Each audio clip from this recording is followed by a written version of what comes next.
여러분 안녕하세요. 오늘 저와 함께 공부할 작품은요, 이용학의 동면하는 곤충의 노래입니다.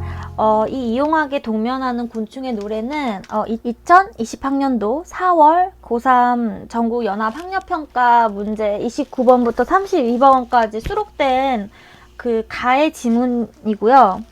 참 이 코로나 때문에 계속 학업에 지장이 있어서 너무 안타까운 것 같습니다. 우리가 이럴 때일수록 본인 스스로의 그런 해야 할 일에 좀 더 집중을 해서 매일 하루하루 공부를 열심히 하다 보면 곧 이전과 같은 세계에서 살 수가 있지 않을까 이렇게 기대를 해봅니다. 자, 이용학의 동면하는 곤충의 노래라고 했을 때 이 이용학이라는 시인 자체는 그렇게 낯설지는 않을 겁니다. 이용학 시인의 유명한 시들이 많고 또 우리에게 익숙한 시인이기 때문에 낯설지는 않았을 거예요. 하지만 이 동면하는 곤충의 노래 같은 시 자체는 처음 본 친구들이 많았을 겁니다. 이용학 같은 경우는 1914년에 출생을 했죠. 그래서 한국 출신인데요. 어린 시절부터 러시아 연해주로 이민을 가게 됩니다. 그러니까 유이민이 된 거죠. 그래서 이용학 씨의 특징에서는 고향 상실의 정서, 그 다음에 유랑민의 슬픔, 비애 이런 것들이 많이 나옵니다. 그래서 유명한 시로는 뭐 낡은 집이라던가 오랑캐꽃 등의 아주 다수가 있죠. 그래서 저도 이용학의 달이 위해서라는 시를 이미 강의한 적이 있습니다. 그 강의에서는 조금 더 이용학의 생애에 대해서 자세하게 풀어서 설명을 하기 때문에 이용학의 시 세계가 궁금하신 분들은 그 강의를 참고해 주시면 되겠습니다. 자, 그럼 바로 시의 제목을 한번 분석을 해볼게요. 동면하는 곤충의 노래라고 되어 있네요. 자, 우리가 여기 시어 자체에서 알아야 할 단어는 세 가지가 있습니다. 동면, 곤충, 노래. 자, 동면의 뜻을 제대로 알아야겠죠? 동면은 뭐냐면 곤충들이 겨울이 되면은 땅속으로 들어가서 숙면을 취하는 겁니다. 그게 바로 이제 동면이고요. 그래서 겨울 동자를 찾을 수 있기 때문에 여기서는 이미 겨울이라는 계절적 배경을 알 수가 있죠. 그리고 이미 30번의 보기에서 힌트를 줍니다. 이 작품은 동면하는 곤충을 화자로 설정하여 일제강점기에 혹독하고 암담한 현실에 대한 극복 의지를 형상하고 있다. 그래서 이 겨울은 곧 뭐다? 반영론적 관점에서 일제다라고 우리가 바로 해석을 해낼 수 있는 거죠. 자, 그럼 곤충은 방금 제가 설명을 했는데 바로 누구예요? 화자라고 생각을 하면 됩니다. 곤충은 자연물이잖아요. 시를 읽다 보면 시인들이 굉장히 많은 자연물을 통해서 자신의 의도를 드러내는데요. 자연물이 대상이 될 때도 많고 또 화자 스스로가 된 때가 많습니다. 예를 들면 정오승의 허물 같은 나의 지문은 대상을 통해서 화자가 느낀 건데 거기서도 이제 매미라는 자연물이 나오죠. 그래서 가시, 나시 모두 자연물을 잘 활용했다라고 보면 됩니다. 그래서 문학을 볼 때 특히 시에서는요, 자연물이 거의 대부분 많이 나옵니다. 그래서 이 자연물이 지금 뭘 상징하는지, 시적 대상인지 아니면 시적 화자인지 이것도 잘 구분하는 눈을 가지면 좋겠습니다. 그 다음에 곤충이 노래를 부르네요. 자, 그러면 노래라는 거는 어떻게 보면은 어떤 의지의 형상화죠. 저는 노래를 잘 못하는데 노래를 하려면은 이렇게 화자가 뭔가 이야기하고자 하는 의지가 강할 때 노래를 할 수가 있는 것 같습니다. 그 다음에 이 노래는 바로 청각적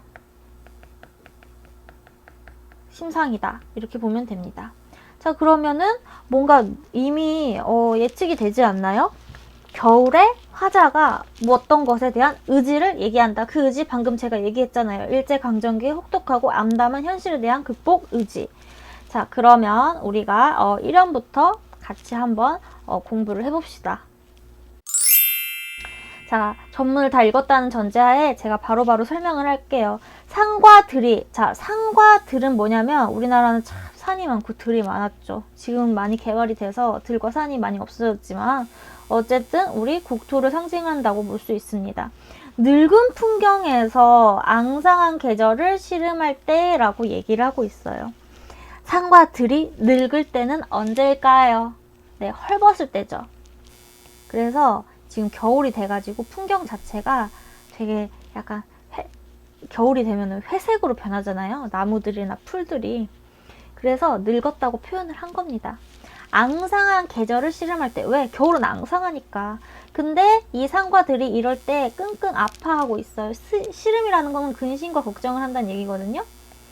그러니까 이 겨울이 바로 뭘 상징하기 때문에, 일제를 상징하기 때문에 씨름하고 있는 상황을 얘기하고 있는 겁니다. 그래서 이거는 시적 배경이 될 수가 있죠. 나는 곤충 나왔다. 이게 바로 동면하는 곤충이 바로 화자나라고 했죠. 나는 누구냐면 곤충이에요. 흙을 뒤지고 들어왔다. 왜? 나 동면하려고. 차군 달빛을 피해. 차군은 뭐냐면요, 차가운이에요. 내가 차가운 달빛을 피해서 어디로? 땅속으로 들어왔다는 거예요. 땅 안에 있으면 차가운 달빛을 피할 수 있잖아요. 근데 이 차가운 달빛은 어떤 것을 또 의미할 수 있을까? 감이 오죠. 일제강점기의 시대 현실입니다. 왜? 땅 위는 지금 일제가 우리나라한테 핍박을 가하고 있는 상황이잖아요. 그래서 나는 어떤 곤충이 돼가지고 이 땅 속으로 폭 들어온 거예요. 그 다음에 이 차군 같은 경우는 왜 차가운을 차군이라고 써요? 이게 약간 평북 쪽의 이제 방언입니다. 그 이용학 시인 같은 경우는요, 또 월북을 했죠. 그러니까는 그 약간 북한 쪽에 가까운, 그래서 함경북도 방언이 많이 나옵니다. 함경 방언이 많이 나온다는 사실도 같이 기억을 해주세요.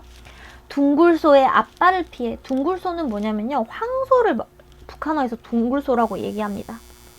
그래서 우리가 이렇게 일제강점기 이전 또는 일제강점기 때 이렇게 시를 보면은 저 마음이 굉장히 아파요. 왜냐면 우리가 같은 언어를 쓰고 같은 방언을 이렇게 공유하고 이런 국토였는데, 아직도 남북이 이제 통일되지 못하는 이런 현실, 그 다음에 뭔가 지금 계속 많이 달라지고 있잖아요. 남만 북한 시간이 흐를수록.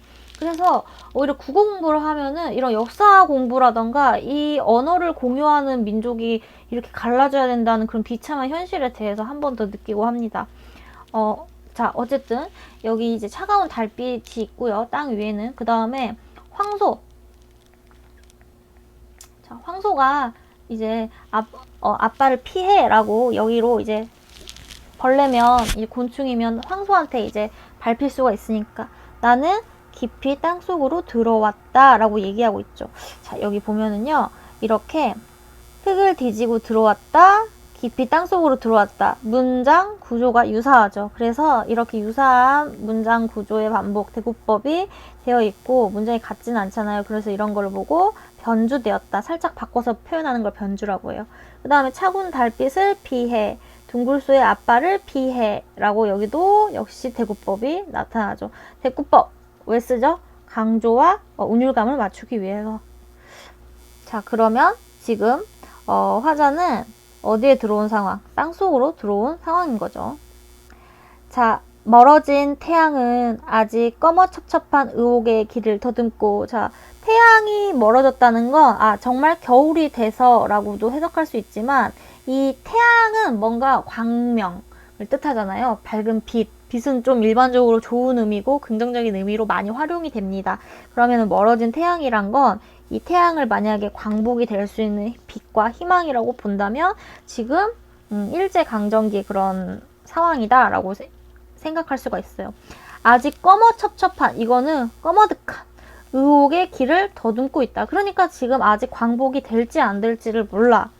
일제강점기 때 친일파가 되어서 이제 일본에 협력하던 많은 문인들이 또 있었죠. 그들의 변명은 뭐냐? 일제가 이렇게 빨리 패망할 줄 몰랐다. 일제강점기가 이렇게 금방 끝날 줄 몰랐다. 이런 식으로 변명을 합니다. 그래서 진짜 이 일제강점기 자체를 살았을 때는 이게 언제 끝날지 많이 몰랐던 거예요. 우리나라를 완전 정치, 경제, 사회적으로 다 지배를 하고 있었으니까요. 지금 그래서 현재 태풍이 미쳐 날뛴다. 이거는 뭐냐면 일제의 포갑이라고도 당연히 해석할 수가 있죠. 그래서 이런 시 같은 경우는요, 일제강점기라는 그 반영론적 프레임을 끼고 보면은 시의 이해가 너무 쉬워져요.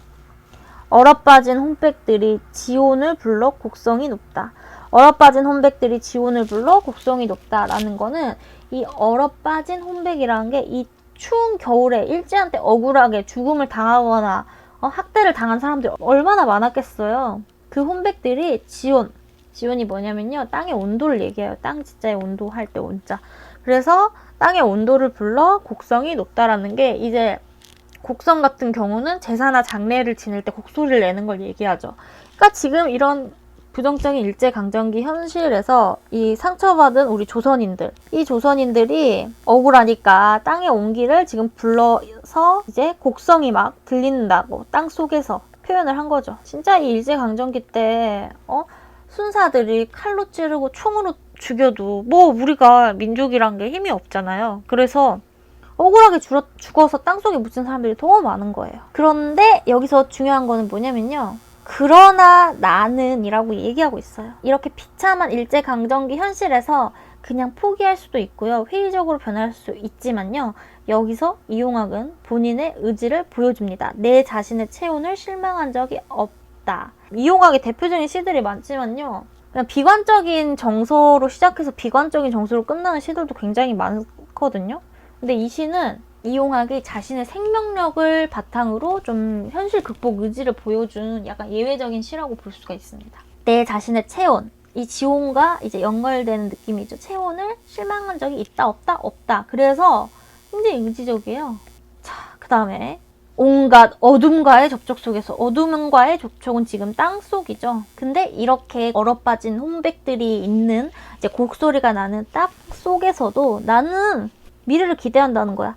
생명은 빛을 더불어 사색이 너그럽고. 자, 사색이 뭐냐면은 말과 얼굴빛을 얘기합니다. 그래서 사색이 없다 하면은 태어나다라는 뜻으로 쓰거든요. 근데 그 사색이 너그러워. 그러면 뭔가 나는 희망과 어떤 기대가 있는 거지. 다시 땅 밖으로 나갔을 때 나의 생명력을 실현시킬 수 있다는. 갖은 학대를 체험한 나는, 이것도 뭐야, 일제의 학대죠. 근데 여기에 지지 않고 날카로운 무기를 장만하겠다는 얘기예요. 나만의 비장의 무기. 풀풀의 물색으로 평화의 의장도 꾸민다 라고 했는데, 그러니까 평화가 있고 이제 풀풀의 물색이 있는 곳은 봄이고, 이거는 뭐냐면 우리나라의 광복 또는 일제로부터의 해방을 염원하는 그런 마음을 이제 보여준다고 볼 수 있습니다. 얼음 풀린 냇가에 버들이 휘늘어지고. 버드나무는 언제 펴요? 봄이잖아요. 그 다음에 얼음이 풀렸잖아요. 이 봄에 이제 계절적인 배경을 보여주는 거죠. 휘늘어지다는 이렇게 축 처져 있는 거. 어린 종다리. 종다리는 뭐냐면요, 종달새를 얘기합니다. 종다리과의 새를 다 종다리라고 합니다. 파란, 이런 거 시적 허용이죠. 파란 항공. 항공이 뭐예요? 하늘을 이제 시험할 때면, 그러니까는 봄이 오면은요, 새가, 겨울에는 다 없어진 새가 막 이렇게 하늘을 날아다녀. 그 다음에 막 버드나무도 막 이렇게 있고요. 막 여기 개울가에 여울이 막 흐르고, 이런 봄의 지금 계절적인 풍경을 얘기하고 있는 거예요. 이런 거 다 시각이에요. 다 시각적 묘사. 나는 봄볕 찌듯한 땅 위에 나설이라, 땅 위에 나설이라는 거죠. 그래서 나는 화자가 이제 벌레가 되어서, 곤충이 되어서, 이거 곤충이에요. 곤충이 되어서 땅 위에 나설이라, 이렇게 얘기를 하고 있는 거죠. 죽은 듯 눈 감은 명상. 뭐가? 동면이. 이 겨울 동면 할 때는 눈을 딱 감고 잠을 자야 되잖아요. 그래서 눈 감은 명상이라고, 죽은 듯이라고 비유를 하고 있어요. 하지만 이 동면은 그냥 잠자버리는 게 아니라 봄을 위한 어떤 힘의 비축이죠. 나의 동면은, 나의 겨울잠은 위대한 약동의 전제다. 약동은 생기있고 활발하게 움직인다는 거예요. 생기있고 활발하게 움직이기 위한 전제 조건이다. 그 전 단계다. 이렇게 얘기를 하고 있는 거죠. 그래서 여기서는 역시 이 마지막에서도요, 이 화자 곤충의 현실 극복의 의지가 강렬하게 형상화되고 있습니다. 자, 그래서 이 시를 읽으니까 뭔가 지금 코로나로 인해서 굉장히 전 세계가 침체돼 있잖아요. 그런 부분에서 뭔가 내가 지금 매일매일 하루하루 성실하게 할 수 있는 일에 최선을 다하는 게 또 우리의 동면이 위대한 약동의 전제가 될 수 있는 그런 의미가 될 수 있을 것 같아요. 이번 시간은 여기까지고요. 다음 시간에 다시 만나요. 구독과 좋아요 눌러주세요. 안녕.